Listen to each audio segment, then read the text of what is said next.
Ma'am क्या नाम है आपका? रुचि चौबे। मैम अगर ये इस्तीफा जी पहले हो गया होता तो सरकार की किरकिरी क्यों होती? बिल्कुल, अगर पहले हो गया होता तो ऐसी स्थिति ही नहीं आती ना। फिर सरकार की इतनी बेइज्जती ही नहीं होती। लेकिन सरकार खुद ही इतनी बेइज्जत है कि क्या किया जा सकता है उसके लिए। वो खुद चाहती थी कि मेरी बेइज्जती हो और ज़्यादा हो, इसीलिए वो जो है अब उसका पेट भर गया तो उसने इस्तीफा दिया। अदरवाइज़ वो जानते वैसे भी ये इतने दिनों से टल रहा था। क्यों टल रहा था? इसीलिए टल रहा था कि भाई हम इस्तीफा अगर इनसे लेंगे तो बाकी लोगों से भी लेना पड़ेगा और खुद मोदी जी इस्तीफा देंगे। मोदी जी खुद तो इतने दूध के धुले हैं नहीं, वो भी वैसे ही हैं जैसे ये सब है। मैम आप बड़ी बात कर रही हैं। हाँ, हम बड़ी मोदी सरकार की कितनी बड़ी किरकिरी हुई है? बहुत बड़ी हुई है और हम लोगों की जीत हुई है। हमारे सारे बच्चों की जीत हुई है, हम सबकी जीत हुई है। जिन बच्चों को इन्होंने टेररिस्ट न जाने क्या क्या बना दिया अपने ही देश के बच्चों को। मैम आपका जो सरनेम है वो चौबे लगा जी। जैसे चौबे लोग सुनते हैं वो ये सोचते हैं कि ये तो मोदी सरकार के कोर वोटर है। हमें ये पता नहीं कि आप कोर वोटर हैं या नहीं है। ठीक है, तो अब ये बताइए कि जो लोग कोर वोटर थे वो भी इस मुहिम में हैं। हाँ, इस प्रोटेस्ट में शामिल हैं और जो नहीं थे वो भी शामिल जो अत्याचार, जो इतना ज्यादा उपद्रव हम लोगों ने देखा है इतने सालों में, उससे भाई सभी के हमें तो लगता है कि अब दोबारा तो बीजेपी को कोई भी वोट नहीं देगा जो समझदार होगा। हाँ, अंधभक्तों की बात अलग है। अंधभक्त तो अंधभक्त ही है, वो तो भाई आंख बंद करके और हाथ में पैसा ले करके सपोर्ट करेंगे ही करेंगे, सीधी सी बात है। मैम ये बताइए, आप प्रबुद्ध महिला हैं इस देश की जी, मोदी जी को देश का ही नहीं बल्कि दुनिया का स्ट्रांग लीडर माना जाता है। अगर इतनी बड़ी माना जाता है, हम तो नहीं मानते और हमें तो लगता है कि जितने बच्चों पे उन्होंने लाठी चार्ज करवाया वो स्ट्रांग है। उससे वो उनकी स्ट्रांगनेस आपको दिखती है कि वो बहुत स्ट्रांग है। वो बच्चों पे लाठी चार्ज करवा रहे हैं, वो भी आरएसएस के गुंडों को बेच के। ये अच्छी बात है। ये जय हिंद, आप देख रहे हैं प्रचंड भारत न्यूज। आखिर धर्मेंद्र प्रधान जी को इस्तीफा देना पड़ा। मैं तो ये कह रहा हूँ, मोदी जी आप देश के नहीं बल्कि दुनिया के सबसे बड़े जागरूक आदमी हैं और देश के यशस्वी प्रधानमंत्री हैं। आपने अगर ये बात पहले संज्ञान ले लिया होता तो आज जो ये किरकिरी हो रही है आपके सरकार की, शायद नहीं होती है किरकिरी। आखिरकार धर्मेंद्र प्रधान जी को इस्तीफा देना पड़ा और ये बात पहले कर लेते जब नीट का। आखिर क्या इस देश में पहले इस्तीफे नहीं हुए हैं? हम सब लोग हमेशा अगर कोई उदाहरण आता है तो लाल बहादुर शास्त्री जी का नाम लेते हैं। तो कौन नहीं चाहता है कि हमारा नाम इतिहास में दर्ज हो? अगर ऐसा धर्मेंद्र प्रधान जी करते तो उनका भी नाम इतिहास में दर्ज होता। आज किए इससे नहीं, पहले किए होते तब। उसके बाद नीतीश कुमार जी ने उन्होंने अपनी नैतिकता के आधार पर इस्तीफा दिया था। कई ऐसे अधिकारी आपको मिलेंगे जो कि जिम्मेदारी लेते हैं और प्रॉपर सॉरी बोलते हैं। चलते फिरते किसी को चोट लग जाती है, किसी को खरोच लग जाती है तो कुछ लोग लड़ने के लिए तैयार हो जाते हैं और कुछ लोग हाथ जोड़ के खड़े हो जाते हैं, सॉरी भैया सॉरी। अगर इतना बोलने में, अगर इतनी बड़ी इंसानियत दिखाने में आपका बड़प्पन होता, आपकी जय जयकार होती, आपको ये दिन नहीं देखना पड़ता, ऐसा क्यों किए? पहले कर लेते। आप सब भी मेरे दर्शक जरूर बताइएगा कि धर्मेंद्र प्रधान जी अगर पहले इस्तीफा दे दिए होते, क्या इस देश की शिक्षा व्यवस्था को तबाह करने वाले वो माफिया लोग, वो नकल माफिया लोग, वो जो पेपर लीक माफिया लोग, उन सब ने मिलकर के प्रधानमंत्री मोदी जी आपकी किरकिरी कराई है। आपने पहले क्यों नहीं ध्यान दिया? मोदी जी पहले अगर ध्यान दिए होते तो आज यहाँ से लेकर के प्रयागराज से लेकर के दिल्ली जंतर मंतर और देश के कोने कोने में, चाहे पटना हो कहीं भी हो, लाखों बच्चे सड़कों पर हैं। जो बच्चे घर से बाहर नहीं निकलना चाहते, दरवाजा खोलना नहीं चाहते हैं, और वो बच्चे अब बिना खाए पिए यहाँ सड़कों पर, तमाम सड़कों पर लोग घूम रहे हैं। क्यों घूम रहे हैं? अगर देखिए, देश का नेता लोकतंत्र में जो सर्वोपरि, जो सर्वोच्च पद पर बैठा हुआ है, उसका निर्णय बहुत अहम होता है। शायद बड़े पदों पर बैठे लोग ये सोचते होंगे कि मेरी एक बात से जनता को खाक फर्क नहीं पड़ता है, लेकिन मैं कहूँ तो बहुत बड़ा फर्क पड़ता है कि यदि धर्मेंद्र प्रधान जी ने इस्तीफा दे दिया, अब यहाँ जो हजारों लोग खड़े थे वो सब चले जा रहे हैं अपने अपने घरों को। कुछ नहीं चाहिए, कुछ नहीं चाहिए। बाद में क्या होगा? लोगों को सजा मिलेगी जैसे चाहते हैं लोग, मिलेगी कि नहीं मिलेगी?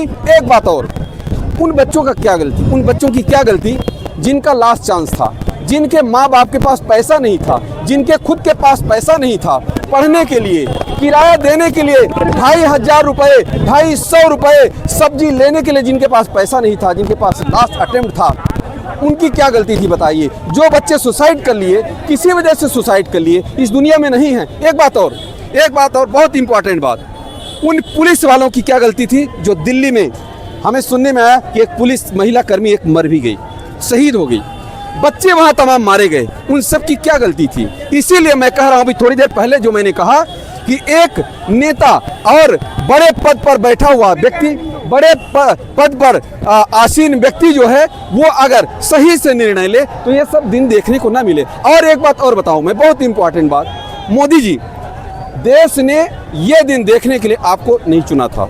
सीधी सी बात है, ये दिन जब देखो, जब यूजीसी आप लाए, यूजीसी के समय में आपने जिस प्रकार से जंतर मंतर पर जाने से लोगों को रोका, आपने बोला नहीं। आखिर क्या वजह हुई मोदी जी बताइए कि आप जब यूजीसी रेगुलेशन लाए, उस समय लोग वहां प्रदर्शन करने गए, आपने उस समय रोक दिया।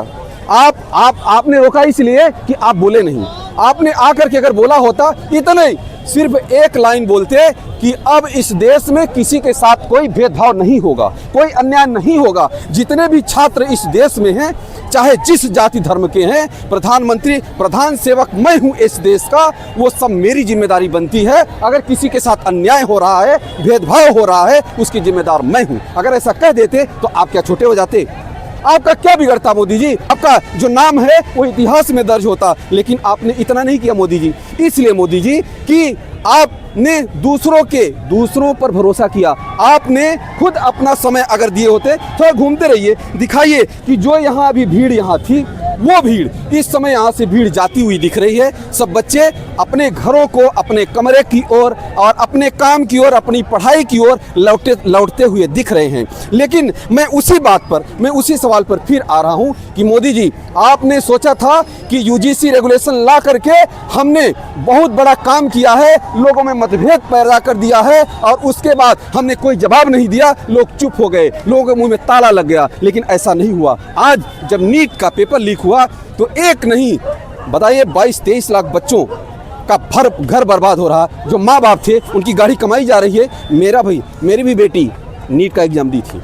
और आपने एक चीज और कहा कि हम, एनटीए ने कहा कि हम जो फीस लिए हैं उस फीस को वापस करेंगे। आज तक उस फीस को वापस नहीं किया। एक नहीं, कई बच्चे हमारे चैनल पर बात किए कि आपने नहीं किया। लेकिन मोदी जी, ऐसा दिन क्यों आया? मैं समझता हूं कि आज के बाद ये सरकार सीख लेगी कि इस प्रकार से अगर गलती कहीं हो रही है तो उसमें सुधार किया जाए। नहीं तो मैं आप सभी से सवाल कर रहा हूं कि क्या आने वाले दिनों में क्या मोदी सरकार को इसका बहुत बड़ा खामियाजा भुगतना पड़ सकता है? और बात चलते कि जब 2027 का जो चुनाव आ रहा है, इस चुनाव में जो ये आंदोलन था, जो ये नीट पेपर लीक था, ये जो मुद्दा है, ये मुद्दा कितना बड़ा होगा और इसका जो दुष्प्रभाव है कितना होगा इस पूरे इलेक्शन पर। आइए हम बात करते हैं। 2027 का जो चुनाव आ रहा है, जो पूरा प्रदर्शन है, कितना दुष्प्रभाव पड़ेगा इसका? देखिए, पढ़ना तो 100% चाहिए, लेकिन प्रॉब्लम क्या है? पैसा और दूसरी बात अंधभक्त। जहाँ अंधभक्त और पैसे हैं, वहाँ पे मानी हुई बात है कि एक अंधभक्त दूसरे को प्रमोट करने के लिए पैसा फेंकेगा ही फेंकेगा। और जब पैसा फेंकेगा तो सीधी सी बात है कि हम लोग जितनी भी मेहनत कर ले, कोई मतलब नहीं रहेगा। धर्मेंद्र प्रधान जी के इस्तीफे से सारी मांगे जो हैं और जो ये सब अभी तक घटनाक्रम हुआ, उसकी पूर्ति हो जाएगी? इसकी पूर्ति पूरे जीवन नहीं कर सकता कोई। जिस हिसाब से दिल्ली पुलिस ने जलियांवाला बाग की तरह लाठियां चार्ज करी और जो है पैलेट गन का इस्तेमाल किया है, ये देश मोदी जी को कभी माफ नहीं करेगा। इस देश के नौजवान जो भगत सिंह की राह पे चल पड़े थे देश के सिस्टम सुधारने को लेकर के, वो गोलियों से डरने वाले नहीं हैं। क्या कहना चाहते हैं मोदी जी से? मैं मोदी जी से यही कहना चाहता हूँ कि अब भी वक्त है, सुधर जाइए, वरना ये जनता 2029 में आपको उखाड़ फेंकेगी और आपको फिर वही झोला लेकर के फकीर की तरह चले जाना पड़ेगा। जी, क्या बोलना चाहते हैं? क्या नाम है आपका? मेरा नाम है Sandeep Kumar Gautam, advocate high court Allahabad. कहते हैं संघर्षों के साय में इतिहास हमारा बनता है।